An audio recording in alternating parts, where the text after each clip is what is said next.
አንድ አስገራሚና ብዙዎቻችን በውስጣችን የሚኮረኩረን ጥያቄ ልጠይቅህ። ለምንድን ነው ትምህርት ቤት ውስጥ ኤ የሚያመጡ ጎበዝ ተማሪዎች ትምህርት ሲጨርሱ በሕይወት ፈተና ውስጥ ሲ ለሚያመጡ ተማሪዎች ተቀጥረው የሚሰሩት? ለምንድን ነው የክፍላችሁ ሰነፍ የተባለው ልጅ ዛሬ ትልቅ ቢዝነስ ይዞ የክፍላችሁ አንደኛ ግን በወር ደመወዝ ተቀጥሮ የዛን ልጅ ቢዝነስ የሚያስተዳድረው? ይህ የአጋጣሚ ጉዳይ አይደለም። ይህ የሲስተም ውጤት ነው። እውነቱን እንነጋገር ከተባለ ትምህርት ቤት የተሰራው ሰራተኛ እንድትሆን እንጂ አሰሪ ወይም ባለሀብት እንድትሆን አይደለም። ትምህርት ቤት የምርት ፋብሪካ ነው። ፋብሪካው የሚያመርተው ደግሞ ታዛዥ፣ ሰዓት አክባሪና የታዘዘውን ብቻ የሚፈጽም ሰራተኛን ነው። ለ16 ወይም ለ20 ዓመታት ታሪክን ታጠናለህ፣ ጂኦግራፊ ታጠናለህ፣ ስለ ኬሚስትርና ስለ ባዮሎጂ ጥቃቅን ህዋሳት ታጠናለህ። ግን እስቲ ራስህን ጠይቅ። ስለ ገንዘብ አንድም ክፍለ ጊዜ ተምረህ ታውቃለህ? ስለ ታክስ፣ ስለ ብድር፣ ስለ ኢንቨስትመንት ወይም ስለ ሰው ሳይኮሎጂ የተማርከው ነገር አለ? መልሱ የለም ነው። ለዚህ ነው ዶክተሮች፣ ኢንጂነሮችና ፕሮፌሰሮች ሳይቀሩ በገንዘብ ችግር የሚሰቃዩት። የሙያ ዕውቀት ወይም ፕሮፌሽናል አይኪው አላቸው፣ ነገር ግን የገንዘብ ዕውቀት ወይም ፋይናንሻል አይኪው የላቸውም። ገንዘብ እንዴት እንደሚሰራ አያውቁም። የሚያውቁት ነገር ቢኖር እንዴት ለገንዘብ እንደሚሰራ ብቻ ነው። ማርክ ትዋይን ምን እንዳለ ታውቃለህ? ትምህርት ቤት መሄድህ መማርህን እንዲያስተጓጉልብህ አትፍቀድ። ይህ ንግግር በጣም ጥልቅ ነው። እውነተኛው ትምህርት የሚጀምረው ከትምህርት ቤት ግቢ ስትወጣ ነው። ዲግሪህን ተቀብለህ የህይወትን በር ስትከፍት፣ ያኔ ነው ፈተናው የሚጀምረው። ያኔ ነው ሰልፍ ኤዱኬሽን ወይም ራስን ማስተማር ወደ ጨዋታው የሚገባው። ዛሬ በዛይ ትምህርት ቤትና መምህራንህ የደበቁህን ነገር ግን በ21ኛው ክፍለ ዘመን ሚሊዮነር ለመሆንና ከድህነት አዙሪት ለመውጣት የግድ ልታነባቸው የሚገቡ 3 ወሳኝ መጽሐፍትን በጥልቀት እነግርሃለሁ። እነዚህ መጽሐፍት ዝም ብሎ የወሬ መጽሐፍት አይደሉም። አስተሳሰብህን ከስር መሰረቱ ነቅለው የሚቀይሩ የሀብትና የስልጣን ቁልፎች ናቸው። እነዚህን መጽሐፍት ካላነበብክ በሕይወት ጨዋታ ውስጥ መሳሪያ እንደሌለው ወታደር ነህ። ዝግጁ ነህ? ወደ መጀመሪያው መጽሐፍ እንግባ። የመጀመሪያውና ምናልባትም የዓለምን የገንዘብ አስተሳሰብ ለዘላለም የቀየረው መጽሐፍ የሮበርት ኪዮሳኪ ሪች ዳድ ፑር ዳድ ወይንም ሀብታሙ አባትና ድሃው አባት ነው። ይህ መጽሐፍ አንድ መሰረታዊና መራራ እውነት ይነግርሃል። ሀብታሞች ለገንዘብ አይሰሩም፣ ገንዘብ ለሀብታሞች ይሰራል የሚለውን ነው። ይህ አባባል ቀላል ይመስላል፣ ግን የሕይወትህን አቅጣጫ የመቀየር አቅም አለው። ትምህርት ቤትና ወላጆችህ ምን አሉህ? ልጄ ጠንክረህ ተማር፣ ጥሩ ውጤት አምጣ፣ ከዛ ጥሩ ደሞዝ የሚከፍል ሥራ አግኝ አሉህ። ይህ ምክር ለድህነት የተዘጋጀ ወጥመድ ነው። ሮበርት ኪዮሳኪ በመጽሐፉ ውስጥ 2 አባቶች እንዳሉት ይነግረናል። አንደኛው የተማረ ፒኤችዲ አለው፣ በመንግሥት መስሪያ ቤት የሚሠራ ግን ሁሌም በገንዘብ የሚቸገር ድሃ አባት ነው። ሁለተኛው ደግሞ ትምህርቱን ያቋረጠ ግን የሐዋይ ትልቁ ባለሀብት የሆነው የጓደኛው አባት ወይም ሀብታሙ አባት ነው። ሀብታሙ አባት ያስተማረው ትልቁ ትምህርት በአሴትና ሊያብሊቲ መካከል ያለውን ልዩነት ማወቅ ነው። አብዛኛው የተማረ ሰው ይህንን ልዩነት አያውቅም። እስቲ ልጠይቅህ፣ ቤት ሀብት ወይም አሴት ነው ወይስ ዕዳ ወይም ሊያብሊቲ? መኪናስ? ትምህርት ቤትና ባንኮች ቤትህ ትልቁ ሀብትህ ነው ይሉሃል። ኪዮሳኪ ግን ተሳስተሃል፣ የምትኖርበት ቤት ዕዳ ወይም ሊያብሊቲ ነው ይላል። ለምን? ምክንያቱም የቃላት ትርጉሙ እንዲህ ስለሆነ። አሴት ወይም ሀብት ማለት ወደ ኪስህ ገንዘብ የሚያስገባ ነገር ነው። አንተ ብትሰራም ባትሰራም ገቢ የሚያመነጭልህ። ለምሳሌ የሚከራይ ቤት፣ ትርፍ የሚያመጣ ቢዝነስ። የአክሲዮን ድርሻ ወይም ከመጽሐፍ መብት የሚገኝ ገቢ ሮያሊቲስ። ሊያቢሊቲ ወይም ዕዳ ማለት ደግሞ ከኪስህ ገንዘብ የሚያወጣ ነገር ነው። ለምሳሌ የምትኖርበት ቤት የሞርጌጅ ክፍያ፣ ጥገና፣ ታክስ አለው። የምትነዳው መኪና ነዳጅ፣ ኢንሹራንስ፣ ጥገና ይፈልጋል። ውድ ስልክ፣ የብድር ካርዶች። ድሃውና መካከለኛው የህብረተሰብ ክፍል የሚያደርገው ምንድን ነው? ደሞዝ ያገኛል። ወዲያው ሄዶ ሊያቢሊቲ ይገዛል፣ መኪና ይገዛል፣ ውድ ልብስ ይገዛል፣ ትልቅ ቤት ይከራያል። ስለዚህ ገቢው ሲጨምር ወጪውን አብሮ ይጨምራል። ይህ ራት ሬስ ወይም የአይጥ ሩጫ ይባላል። ልክ እንደ ሃምስተር መንኮራኩር ውስጥ እንደሚሮጠው አይጥ በፍጥነት በሮጡ ቁጥር መንኮራኩሩ አብሮ ይፈጥናል፣ ግን የትም አትደርስም። ሀብታሞች ግን ምን ያደርጋሉ? ደሞዝ ወይም ገቢ ሲያገኙ መጀመሪያ ሄደው አሴት ይገዛሉ። ገንዘብ የሚያስገባ ነገር ይገዛሉ። ያ አሴት ገንዘብ ይወልዳል። ያን የተወለደውን ገንዘብ እንደገና ኢንቨስት ያደርጉታል። መጨረሻ ላይ ከአሴት የሚመጣው ገቢ ወጪያቸውን ሲሸፍንላቸው በቅንጦት መኖር ይጀምራሉ። የምትኖሩበትን ቤት ወይም የምትነዳውን የቅንጦት መኪና መግዛት ያለብህ በደሞዝህ ሳይሆን ሀብትህ ወይም አሴት በወለደልህ ገንዘብ መሆን አለበት። ይህንን ምስጢር ትምህርት ቤት በጭራሽ አይነግርህም። ለምን? ምክንያቱም ሁሉም ሰው ኢንቨስተር ከሆነ ሰራተኛ ማን ይሆናል? ማን ታክስ ይከፍላል? ይህንን መጽሐፍ አንብበህ የገንዘብ ፍሰትህን ወይም ካሽ ፍለው ካላስተካከልክ የፈለገውን ያህል ደሞዝ ብታገኝ ሁሌም ድሃ ሆነ ትቀራለህ። ሁለተኛው መጽሐፍ በተለይ ለዛይ ቤተሰቦች፣ ለትሬደሮችና ለወጣት ባለሀብቶች እንደ መጽሐፍ ቅዱስ የሚታይ ዘ ሳይኮሎጂ ኦፍ ማኒ ወይም የገንዘብ ስነ ልቦና በሞርጋን ሃውሰል የተጻፈ ነው። ብዙ ሰዎች ሀብታም መሆን የሂሳብ የስታቲስቲክስና የአይኪው ጉዳይ ይመስላቸዋል። እኔ እኮ ሂሳብ አልችልም፣ ስለዚህ ሀብታም መሆን አልችልም ይላሉ። ሞርጋን ሃውሰል ግን ይህንን አስተሳሰብ ሙሉ ለሙሉ ይገለብጠዋል። ምን ይላል? ገንዘብን ማስተዳደርና ማካበት ከእውቀት ጋር ብዙም ግንኙነት የለውም፣ ከባህሪ ወይም ቢሄቨር ጋር ነው ግንኙነት ያለው። ገንዘብ ሶፍት ስኪል ነው። ምን ያህል ታውቃለህ ሳይሆን ስሜትህን እንዴት ትቆጣጠራለህ የሚለው ነው ወሳኙ። በመጽሐፍ ላይ አንድ እውነተኛ ታሪክ አለ። አንድ በቴክኖሎጂ ዘርፍ የተሰማራ በጣም የተማረ በወጣትነቱ ሚሊዮነር የሆነ ሰው ነበር። ይህ ሰው በጣም ብልህ ነው፣ ግን ባህሪ የለሽ ነበር። ገንዘቡን ይበትናል፣ ለሰው ያሳያል፣ በወርቅ ሳንቲም ላይ ይጫወታል። በመጨረሻ ኪሳራ ውስጥ ገብቶ ሁሉንም አጥቶ ሞተ። በሌላ በኩል ሮናልድ ሪድ የሚባል አንድ የነዳጅ ማደያ ሰራተኛና ጽዳት ሰራተኛ ነበር።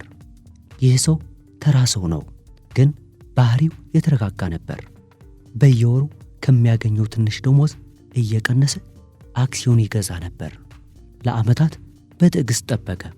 ይህ ሰው ሲሞት $8 ሚሊዮን አጠራቅሞ ተገኘም። እንዴት? ጽዳት ሰራተኛው ከቴክኖሎጂ ባለሙያው በልጦ አይደለም፣ ባህሪው ስለበለጠ ነው፣ ታጋሽ ስለነበር። ይህ መጽሐፍ የሚያስተምርህ ሁለት ወሳኝ ነገሮች አሉ። አንደኛ ኮምፓውንዲንግ ወይም የወለድ ወለድ፣ ትንንሽ ነገሮች በጊዜ ሂደት እንዴት ግዙፍ እንደሚሆኑ። የአቶሚክ ቦምብ ፍንዳታ ሳይሆን የክረምት ኳስ ወይም ስኖውቦል መሆን እንዳለብህ። ዛሬ የምታጠራቅማት 100 ብር ወይም ዛሬ የምትማራት አንዲት የትሬዲንግ ህግ በ10 ዓመታት ውስጥ ሚሊዮኖች የምትሆንበትን ቀመር ያስረዳሃል። ሁለተኛ ጌቲንግ ዌልዚ ቨርስስ ስቴይንግ ዌልዚ። ሀብታም መሆንና ሀብታም ሆነ መቀጠል የተለያዩ ስኪሎች ናቸው። ሀብታም ለመሆን ኦፕቲሚስቲክ መሆን አለብህ፣ ሪስክ መውሰድ አለብህ፣ መጋፈጥ አለብህ። ሀብታም ሆኖ ለመቀጠል ግን ፔሲሚስቲክ መሆን አለብህ። ፍርሃት ያስፈልግሃል፣ ትህትና ያስፈልግሃል። ብዙ ሰዎች ሀብታም ይሆናሉ ግን ቶሎ ይወድቃሉ። ለምን? ምክንያቱም ሀብታም ያደረጋቸው ባህሪ ወይም ሪስክ መውሰድ መልሶ ድሃ ስለሚያደርጋቸው ነው።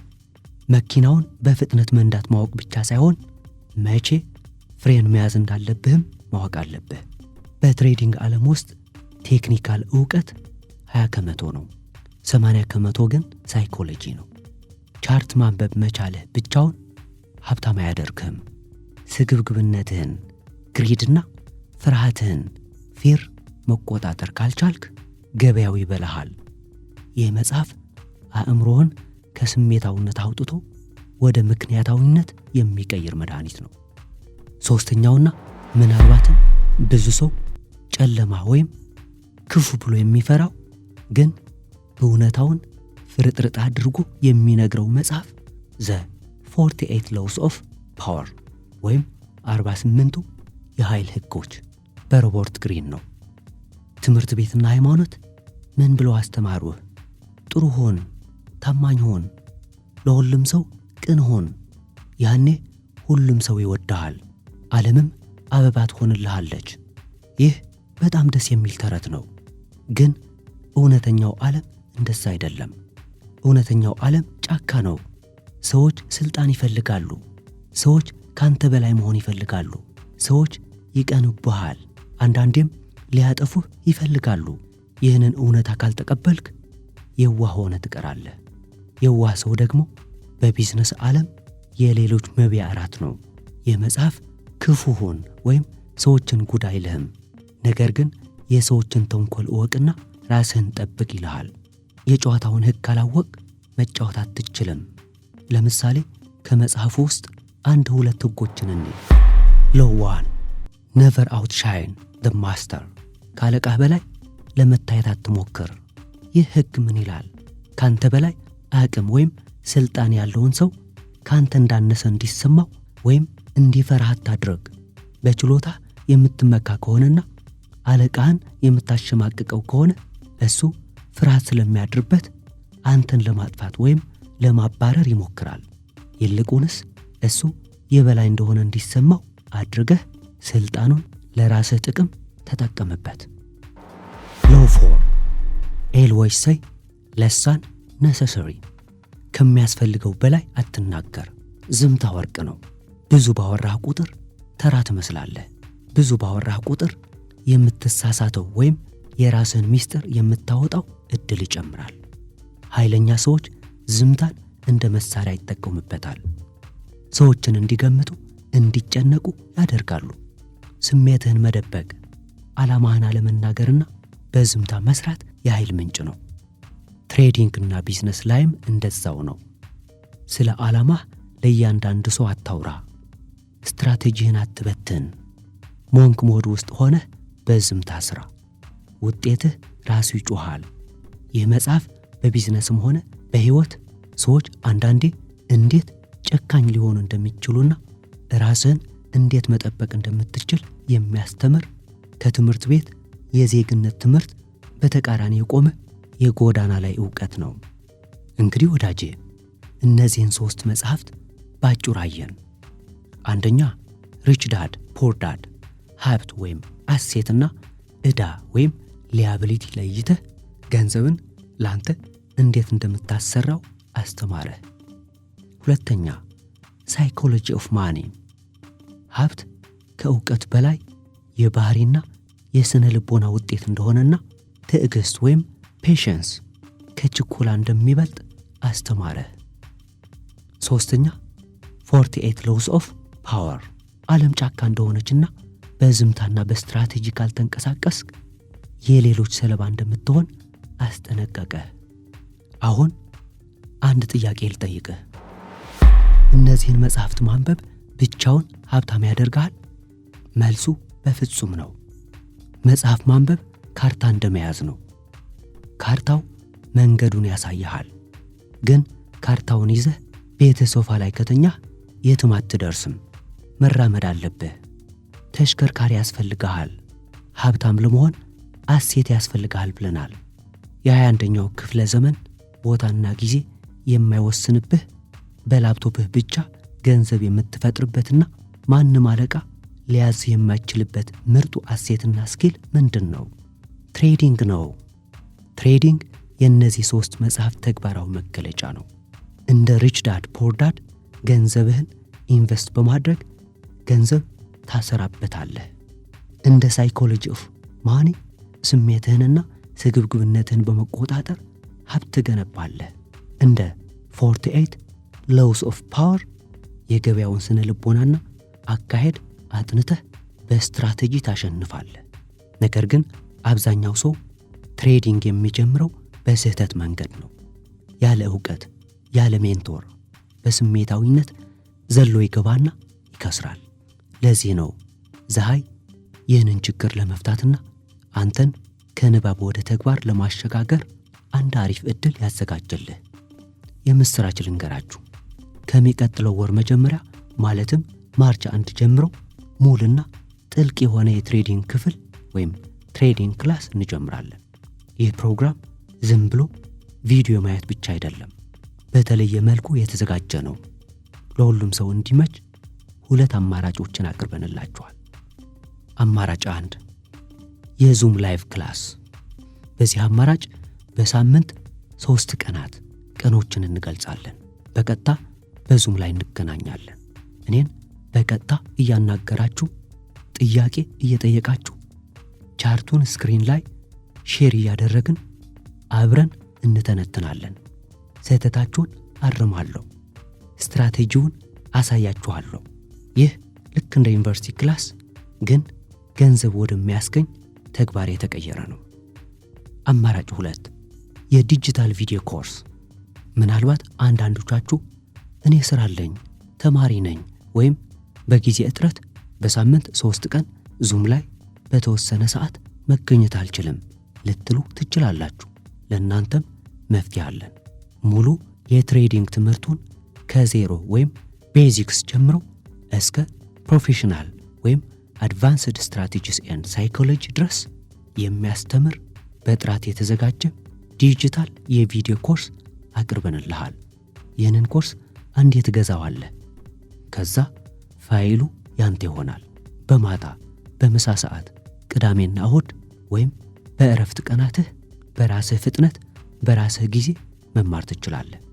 ቪዲዮን እየደጋገምክ ማየት ትችላለህ። ወዳጄ፣ መጽሐፍ ማንበብ የመጀመሪያ እርምጃ ነው። ዕውቀት ኃይል ነው ይባላል። እኔ ግን እለዋለሁ ዕውቀት ኃይል ወይም ፖቴንሻል ፓወር ብቻ ነው። ወደ ኃይል የሚቀየረው ሲተገበር ብቻ ነው። ትሬዲንግ ደግሞ የዛ ዕውቀት መተግበሪያ ነው። ለደሞዝ አትኖር፣ የራስህን ማሽን ገንባ። ከማርች 1 በፊት ቦታው ሳይሞላ መመዝገብ ከፈለግ አሁኑኑ ዲስክሪፕሽን ላይ ያለውን ሊንክ ተጭነህ ተመዝገብ፣ ወይም በቴሌግራም መስመራችን አናግረን። እንግዲህ ዛሬ የነገርኩህ 3 መጽሐፍት ቤተ መጽሐፍትህ ውስጥ አልጋህ ራስጌ ሊኖር የሚገቡ ናቸው። ትምህርት ቤት ዲግሪ ይሰጥሃል፣ ወረቀት ይሰጥሃል። እነዚህ መጽሐፍት ግን የአንጎል ነፃነት ይሰጡሃል። አንብብ፣ እወቅ፣ ተግብር። ፀሐይ የተፈጠረው አንተን ከተራ ተማሪነት ወደ የህይወት ተማሪነት፣ ከተራ ደሞዝተኛነት ወደ ባለሀብትነት ለማሸጋገር ነው። ጉዞው ቀላል አይደለም፣ ግን ዋጋ አለው። ማርች 1 በክላስ እንገናኝ። ዕውቀትን ወደ ሀብት እንቀይር፣ ራሳችንን እንለውጥ። ፀሐይ